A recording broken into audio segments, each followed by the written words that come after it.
एक बार फिर से रुक करेंगे यूपी बुलेटिन की ओर, जिसमें बात करेंगे औरैया की, जहां शहर के महावीरगंज स्थित व्यापारी बृजेंद्र गुप्ता गुड्डू दादा के आवास पर समाजवादी पार्टी के पदाधिकारी एवं कार्यकर्ताओं ने एक वार्ता का आयोजन किया। देखिए ये रिपोर्ट।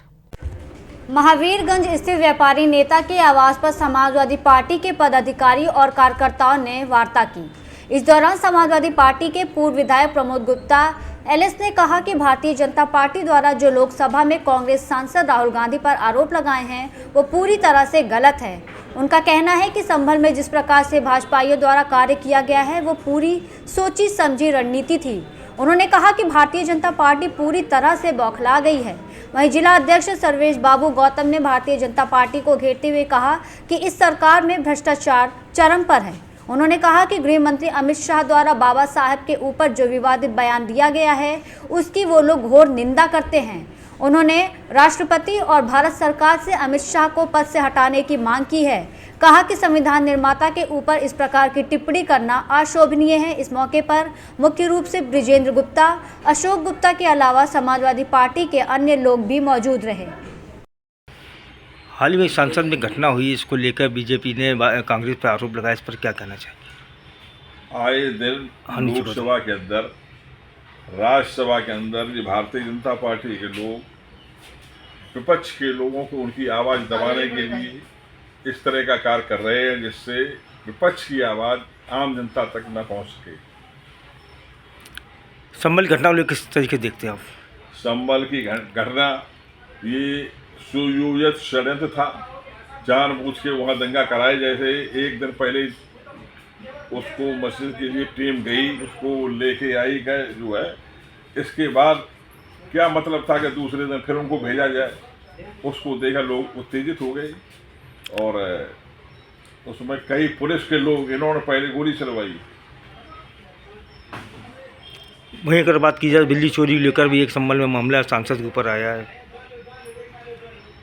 ये भारतीय जनता पार्टी के लोग बड़े से बड़ा नेता विपक्ष का जो हो, कोई न कोई छोटा सा आरोप बहुत बड़ा बना के उस पर जो है मुकदमा लगवा देते हैं। बहुत से लोग ऐसे हैं भारतीय जनता पार्टी के लोगों ने जिन पर मुकदमा लगवाया है। उत्तर प्रदेश कानून व्यवस्था लेकर क्या कहना चाहिए? उत्तर प्रदेश की कानून व्यवस्था इतनी खराब है कि आप देख रहे हैं लगातार अत्याचार, व्यभिचार दोनों अपने औरैया डिस्ट्रिक्ट में ही आप देखिए लगातार ये जो है कांड हो रहे हैं महिलाओं के। और जितना महिलाओं के अत्याचार इस शासन में हुआ आज तक कभी नहीं हुआ। वार्ता बुलाई, क्या उद्देश्य, क्या कहना चाहेंगे? अभी हाल ही में राज्यसभा की कार्रवाई के दौरान भारत सरकार में केंद्रीय मंत्री माननीय अमित शाह जी द्वारा जो सदन में टिप्पणी की गई बाबा साहब के नाम को लेकर के बड़े हास्यास्पद ढंग से कहा कि एक फैशन बन गया है बाबा साहब, अम्बेडकर साहब, अम्बेडकर कहना। तो कहा कि अगर जो है इतने बार लोग अगर भगवान का नाम ले लिए होते तो शायद उन्हें 7 जन्म का स्वर्ग मिल गया होगा। सच बात तो ये है कि अगर हम परम पूज्य बाबा साहब को अगर दलितों, पिछड़ों, हक वंचित समाज को, दबे पिछले समाज के लोगों को लिए अगर भगवान कहें तो ये भी कम नहीं होगा। क्योंकि भगवान तो एक अदृश्य शक्ति है जिसको नहीं देखा किसी ने, लेकिन परम पूज्य बाबा साहब को हमने अगर नहीं देखा तो हमारे पूर्वजों ने देखा और वो समाज के लिए एक आवाज़ बने हैं। आज अगर अमित शाह जी गृह मंत्री भी हैं तो ये जो लोकतांत्रिक व्यवस्था है जिसके तहत वो आज गृह मंत्री हैं, तो वो बाबा साहब के द्वारा दिया गया व्यवस्था के तहत ही वो आज गृह मंत्री हैं। तो ऐसे महापुरुष के लिए जिसने हर वर्ग की महिलाओं को। औरैया से सीनू संवाददाता श्याम सिंह की रिपोर्ट। बहराइच में पयागपुर तहसील क्षेत्र के ग्राम पंचायत लखाई पुती तारा में जमीनी विवाद को लेकर 2 पक्षों के बीच खूनी संघर्ष हो गया। आइए देखते हैं ये रिपोर्ट। पयागपुर तहसील क्षेत्र के ग्राम पंचायत लखाई पुती तारा में जमीनी विवाद को लेकर 2 पक्षों के बीच खूनी संघर्ष हुआ। विवाद इतना बढ़ गया कि इसमें कई लोग घायल हो गए। घायल व्यक्तियों में से एक को तत्काल पयागपुर थाना पर एप्लीकेशन देने के बाद सीएचसी ले जाया गया। सीएचसी में प्रारंभिक उपचार के बाद मरीज की हालत गंभीर होने के कारण उसे जिला अस्पताल रेफर किया गया। हालांकि जिला अस्पताल पहुंचने के बावजूद मरीज को अब तक भर्ती नहीं किया गया है। गंभीर स्थिति में मरीज को भर्ती करने के बजाय केवल कागजी कार्रवाई और प्रक्रिया के नाम पर इधर उधर घुमाया जा रहा है। घायल व्यक्ति के परिजनों ने जिला अस्पताल प्रबंधन पर लापरवाही का आरोप लगाते हुए मरीज के त्वरित इलाज की मांग की है। उन्होंने कहा है कि अगर जल्दी मरीज को सही उपचार नहीं मिला तो उसकी जान को खतरा हो सकता है। गांव के निवासियों का कहना है कि जमीनी विवाद का ये मामला पहले भी तूल पकड़ा है, लेकिन समय पर सुलझाने के प्रयास नहीं किए गए, जिसके चलते ये विवाद खूनी संघर्ष में बदल गया। प्रशासन से मांग है कि जल्द से जल्द घायलों का उचित इलाज कराया जाए और मामले की निष्पक्ष जांच कर दोषियों के खिलाफ कड़ी कार्रवाई की जाए। मेरे बाप पकड़ के तो संतू मारी नहीं और रामतेज मारी नहीं और विद्यावती। किस चीज़ से मारे थे आपको? हम साहब ही नाई के पास की टंगारी से मारी नहीं, ये हम नहीं पता सकते। अच्छा, ये सर पे आपके कितने टाका लगे हैं? पता है कितने टाका लगे हैं बेटा? क्या नाम है तुम्हारा? ये कौन है आपके?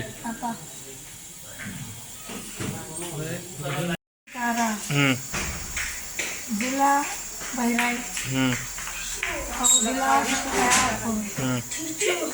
एक ठो बल्ब उनका चुराई करा, वही बल्ब के कारण बहिरे से आदमी बुलाए 3 अपना लेके 4 आदमी घर में घुस के 7:30 बजे रात पहले गुटका मारी तो कहे हमका तो कहे सीलू मारे तो कहे अमरनाथ का। ये जो गुटका लड़की है चोट खाई है, किसकी? आप कौन है? ये हमारी बिटिया है। आपकी बिटिया है? हाँ। तो बल्ब को लेकर चोरी हुआ था? हाँ, उन पे कोई चोरा लगा रहा, खेत में कहूँ लगाए रहे, तो वही बल्ब के चोरी के कारण से इमारत ना भाई। तो इसलिए आपने थाने में तहरीर दिया? थाने में गए तो कोई दियाखा नहीं खोल, हमारी सब मरीज पहुड़े रहे। बहराइच से सी न्यूज़ संवाददाता कृष्ण चंद्र शुक्ला की रिपोर्ट। बिजनौर में वन विभाग ने गुलदार के बढ़ते मामलों को रोकने के लिए एक अनोखा कदम उठाया है, जहां उन्होंने ग्रामीणों को जागरूक करने के साथ साथ उन्हें सुरक्षात्मक उपायों के रूप में मुखौटे वितरित किए। देखिए ये रिपोर्ट। बिजनौर जिले में गुलदार के हमले लगातार चिंता का विषय बने हुए हैं और अब तक इन हमलों में 2 दर्जन से ज़्यादा लोग अपनी जान गंवा चुके हैं और सैकड़ों लोग घायल हो चुके हैं। इस समस्या से निपटने के लिए वन विभाग ने जिले के 10 गांव में विशेष अभियान चलाया। टीम ने ग्रामीणों और किसानों को खेतों में काम करते समय सतर्क रहने और सुरक्षा उपाय अपनाने के लिए जागरूक किया। इस दौरान निःशुल्क मुखौटे वितरित किए गए, जो एक प्रभावी सुरक्षात्मक उपाय हैं। वन विभाग के अधिकारियों ने ग्रामीणों को बताया कि गुलदार से बचाव के लिए मुखौटे के सही और कैसे सही ढंग से पहना जाए और किन बातों का ध्यान रखा जाए। इसके अलावा गांव में पिंजरे भी लगाए जा रहे हैं ताकि गुलदार को पकड़कर इंसानी इलाकों से दूर किया जा सके। बिजनौर जनपद में काफ़ी समय से ये घटनाएं हो रही थी कि जंगल को जाना दुश्वार हो गया था। अब मुखौटे बांटे हैं आपने, जगह जगह किसानों को उत्साहित भी किया है कि इसके बारे में बताया भी है। क्या कहना है इसके बारे में? देखिए, जो हमारे यहाँ जनपद में मानव गुलदार संघर्ष की जो समस्या पिछले कुछ जो है दिनों में घटित हुई हैं, ऐसी घटनाओं को रोकने के लिए और इसमें हमारी जो जन सहभागिता है उसको बढ़ाने के लिए, आम जनमानस को अवेयर करने के लिए हम लोगों ने कई कदम उठाए हैं। जिसमें एक तो प्रभागीय स्तर पर हम लोगों ने कंट्रोल रूम बनाया है, वो 24/7 वर्किंग में रहता है। इसके साथ ही साथ हमने जो 3 स्थल थे, 3 रेंजें थी जहाँ पर ये घटनाएं ज़्यादा घटित हो रही थी, उनको 3 जोन में बांटते हुए 3 क्लस्टर बनाए हैं, जिसमें एक धामपुर का भी क्लस्टर है, नगीना का है और चांदपुर का है।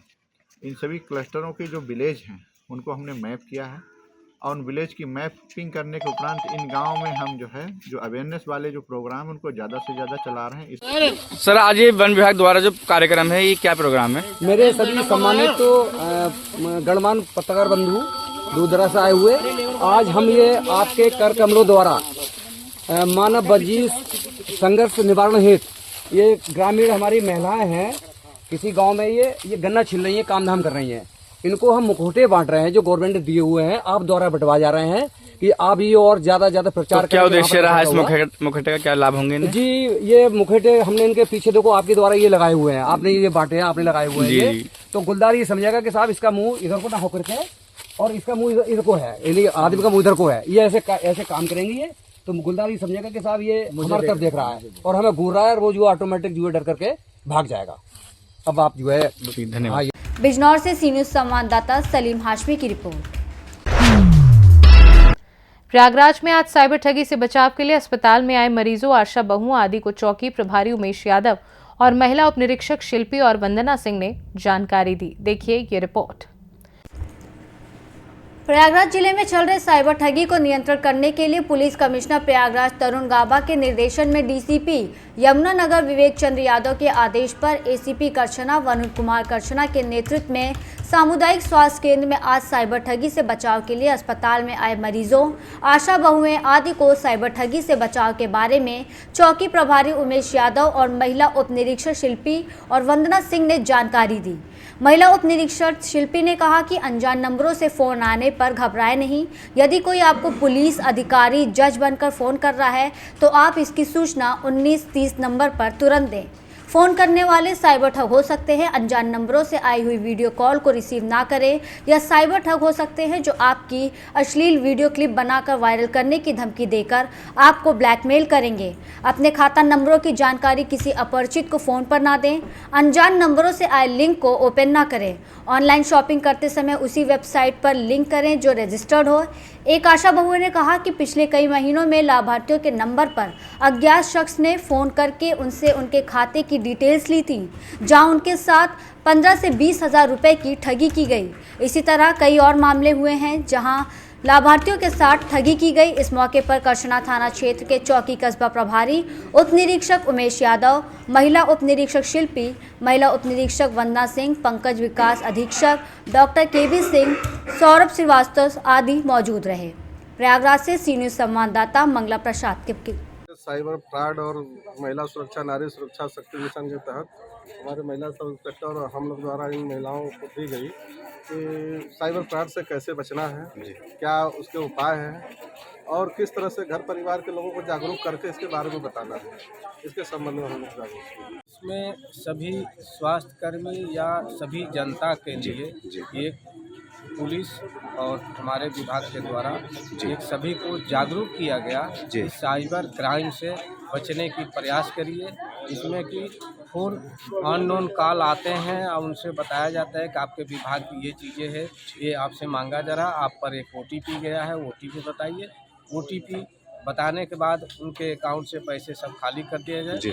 और बहुत से ऐसे लोग हैं जागरूक नहीं हैं, उनको जागरूक करने के लिए सारे चीज़ें बताए गए हैं और पुलिस का नंबर भी बताया गया। 1930 नंबर पर कॉल करें अगर किसी के खाते से पैसे चला गया तो। और महिला उत्पीड़न का 1091, 1090 ये सब नंबर दिल गया। आपको किसी तरह की सुविधा कहीं भी होता है तो आप जो है पुलिस को इन्फॉर्म करिए, इस नंबर पर फ़ोन करिए। और अपने क्षेत्र में जा कर के, क्योंकि हमारी आशा बहू, हमारे इनम बहू बहन जी जा कर के घर घर जाती हैं, राजकीय स्वास्थ्य विभाग के सब कार्यों के बारे में बताती हैं। उसके साथ में क्राइम से बचने के लिए, साइबर क्राइम से, उसके लिए भी आप लोगों को जागरूक करें। धन्यवाद। परिचय। मैं डॉक्टर केबी सिंह, चिकित्सा अधीक्षक सामुदायिक स्वास्थ्य केंद्र करछना, प्रयागराज। प्रयागराज से सी न्यूज़ संवाददाता मंगला प्रसाद पटेल की रिपोर्ट। उन्नाव में सर्दी के कारण हो रही हार्ट अटैक की घटनाओं को देखते हुए एक नर्सिंग स्कूल द्वारा सरोसी स्थित स्कूली बच्चों और मौजूद अध्यापकों को CPR देने का सही तरीका बताया गया। आइए देखते हैं ये रिपोर्ट। उन्नाव के एक्सेल कॉलेज ऑफ नर्सिंग के CPR विशेषज्ञ डॉक्टर प्रदीप ने बताया कि आज सरोसी के आदर्श सरस्वती विद्या मंदिर में उनकी टीम ने CPR के बारे में विस्तार से बताया। CPR यानी कार्डियोपल्मोनरी रेजिस्टेशन एक आपातकालीन प्रक्रिया है जो दिल की धड़कन या सांस लेने में समस्या होने पर की जाती है। इसका उद्देश्य हृदय और फेफड़ों को काम करने में मदद करना होता है जब तक कि चिकित्सा सहायता ना मिल जाए। उसके बाद छात्रों को बारी बारी से अभ्यास भी कराया गया। हमने आज स्कूल में आकर के बच्चों को लाइफ सेविंग प्रोसीजर है जो CPR है उसके विषय में बच्चों को जानकारी दी है, जिसकी आज की भागम भाग ज़िंदगी में ये स्टेजेस कभी भी अपीयर हो सकती हैं। कोई ऐसा नहीं जरूरी है कि कोई बीमार तो हो सकता है कि एजेंट सडन हमारी लाइफस्टाइल ऐसी बन चुकी है कि कोई भी कहीं भी इसका शिकार हो सकता है, जैसे कार्डियक अरेस्ट हो जाता है, तो उस कंडीशन में हमको सीपीआर देना है। सीपीआर के विषय में हम लोगों ने बच्चों को नॉलेज प्रोवाइड की है, जिससे कि वो फ्यूचर में या अपने आसपास किसी ऐसी अनहोनी घटना में लोगों की मदद कर सके और उनकी लाइफ को सिक्योर कर सके। क्या सिखाया गया तुम्हें? मैं रुचि सिंह और आदर्श सरस्वती विद्या मंदिर की छात्रा हूँ। मुझे प्रदीप सर द्वारा बताया गया है कि अगर किसी को हार्ट अटैक या मतलब अचानक हार्ट अटैक पड़ता है तो हम कैसे उसको सीपीआर दे सकते हैं या कैसे इस प्रकार उसको सीपीआर देके उसकी जान बचा सकते हैं। जैसे कि हम उससे टाइम पर हॉस्पिटल ना पहुंचा पाएँ, इसलिए उसको सीपीआर देके उसकी जान बचा सकते हैं। उन्नाव से सी न्यूज़ संवाददाता अजय कुमार की रिपोर्ट। फिलहाल के लिए यूपी बुलेटिन में बस इतना ही। देश दुनिया की बाकी खबरों को जानने के लिए देखते रहिए सी न्यूज़ भारत।